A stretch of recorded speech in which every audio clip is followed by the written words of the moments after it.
তোমরা হয়তো আমার মেয়ের চুল দেখে মনে করছো আমার মেয়ে হয়তো চুল কাটে না, কিন্তু না, আমার মেয়েকে আমি প্রতি মাসে চুল কেটে দিই। হ্যাঁ, এখন শ্রাবণ মাস বলে আমি চুলটা কাটতে পারিনি। এই দেখো মেয়ের আগাটা বেড়ে গেছে কতটা, তো শ্রাবণ মাস শেষ হয়ে গেলে কেটে দেবো।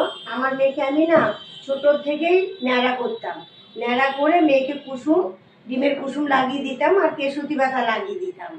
আমার মেয়ে ছোটোর থেকেই বড় পর্যন্ত, অনেক বড় পর্যন্ত চুল ন্যাড়া করেছে। তারপর মেয়ে আস্তে আস্তে কলেজে যখন ভর্তি হলো আস্তে আস্তে চুল রাখতে শিখলো। রাখার পরে এই দেখো আমার মেয়ের চুলের গ্রোথটা এখন কতটা মানে ভালো এখনো পর্যন্ত। যা তো দেখো বাচ্চা হয়েছে তাও কিন্তু আমার মেয়ের একটু চুলটা খুব একটা পড়েনি।